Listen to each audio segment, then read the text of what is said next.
आबा वाल्मिक कराड यांना मोका लावून 302 देखील आरोपी करण्यात आलेले आहे. त्यानंतर पुन्हा 7 दिवसाची पोलीस कस्टडीत देखील त्यांची रवानगी करण्यात आली.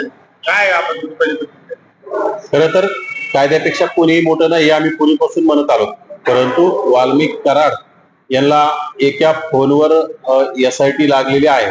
यामध्ये आणखी येणाऱ्या काळात काय काय होतं आपल्याला पाहायला मिळेल.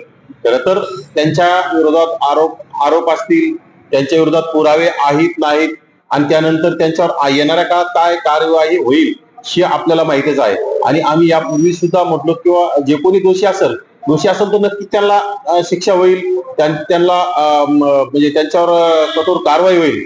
परंतु येणाऱ्या काळात खरं काय आणि खोटं काय आपल्याला कळेल, त्यामुळं आजच त्या गोष्टीवर आपण भाष्य करणं योग्य नाही. आपण मला सांगा, जर पाहिजे वाल्मिक कराड जे पत्नी आहे देखील आरोप केले की माझ्या पतीचा राजकारण्याने उपयोग करून घेतलाय. काय वाटतं, कोण आहे ते? राजकारणात चालतच असतं. आता सुरेश धस असतील, संदीप क्षीरसागर असतील, बजरंग सोनवणे असतील, एकेकाळचे सहकारी आहेत. त्यावेळी यांनी त्यांना बजरंग सोनवणे आणि संदीप क्षीरसागर एकेकाळचे जुने महाविकास आघाडीच्या काळातील सहकारी होते. त्यावेळेस त्यांचा सहवापर करून घेतला असेल. आणि आता सुरेश धस मागच्या विधानसभेच्या निवडणुकीला आता सुरेश धस महायुतीकडून असल्यामुळे त्यांनी नक्कीच वापर करून गेला. आणि सुरेश धस तर बाणगुळच आहेत. त्यांनी फक्त पंकजाताईची सभा घेतली, पंकजाताईच्या जीवावर निवडून आले आणि लगेच त्यांनी विरोधात बोलायला निवडून आल्याच्या नंतर त्यांनी त्यांची म्हणजे राजकारणाची आणि डुप्लिकेटपणाची जात दाखवण्याचं काम केलं. त्यामुळे सुरेश धस सारखे लोक फक्त लोकांचा वापर करायचा आणि लोकांना ब्लॅकमेल करायचं, म्हणजे लोकांना टार्गेट करायचं स्वतःला काहीतरी मिळवण्यासाठी सध्या त्यांनी आरोप करण्याचा, मोठमोठ्या नेत्यावर आरोप करण्याचा, म्हणजे कुठेतरी मुलाखतीमध्ये भुजबळ साहेबांविषयी सुद्धा ते काल उलट सुलट बोलून गेले.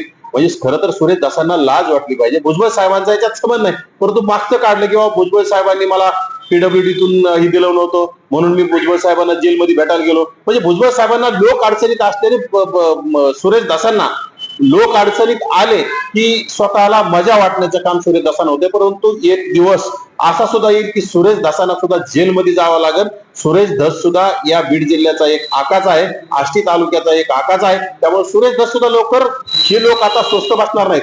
सुरेश धसांच्या विरोधात सुद्धा पुरावे शोधणारच असतील आणि शोधल्याच्या नंतर सुरेश धसांना सुद्धा या गोष्टींचा म्हणजे उत्तर द्यावं लागेल आणि या गोष्टींना सामोरं जावं लागेल.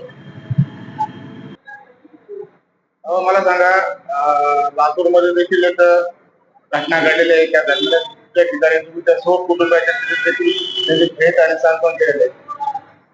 लातूर येथील माऊली सोट 18 वर्षीय युवकाचा प्रेम प्रकरणाच्या नावाखाली निर्गुण हत्या, ही 15-20 जणांनी गुंडगिरीनं आणि झुंडशाहीनं कुठतरी एकत्र येऊन सर्वांनी त्याला मारहाण करून कुठेही त्याच्या शरीराला जागा नव्हती ठेवली, इतकी मोठी त्याला मारहाण करण्याचं काम केलं.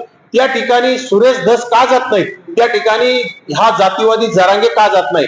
जरांगे फक्त बीडच्या प्रकरणामध्ये आणि सुरेश धस फक्त बीडच्या प्रकरणामध्ये राजकारण करायचं आणि मुंडे बंधू भगिनींना कसं बदनाम करायचं यासाठी यांनी सुपारी घेतलेली, बाकी काय नाही. खरं तर यांना जर खरंच जरांगे नावाचा माणूस गेल्या अनेक दिवसापासून म्हणतो की मला धनगर समाजाला आरक्षण द्यायचे, मला धनगर समाजाला आरक्षण द्या. अरे मग जरांगे, त्या धनगर समाजाच्या 18 वर्षीय युवकाच्या तिथं हत्या झाली, तिथं जरांगेला जायला काय मुहूर्त पाहिजे का? आता एखाद्या ब्राह्मणाने त्याला मुहूर्त काढून द्यायचे का? तिथं जायला लाज वाटते का? तिथं तुझ्या जातीचा कमीपणा होईल? म्हणजे जरांगेला फक्त स्वतःच्या जातीचे लोक लागतात, जरांगेला फक्त स्टंटबाज लोक लागतात, जरांगेला फक्त राजकारण करतात, जरांगे फक्त इव्हेंट करण्यासाठी पुढे येण्याचं काम करतात. त्यामुळे आता जरांगे येणाऱ्या काळात कुठलाही समाज जरांगेवर विश्वास ठेवणार नाही. जरांगेनी ओबीसी मधल्या वेगवेगळ्या समाजाला म्हणजे कुठेतरी दिशाभूल करण्याचा प्रयत्न नेहमी करतात, परंतु आता यातून सिद्ध झाले की जरांगे हा डुप्लिकेट आहे. कुठेतरी दिशाभूल करायची, इव्हेंट करायचा आणि स्वतःची प्रसिद्धीसाठी आपापल्याला जरांगे आहे.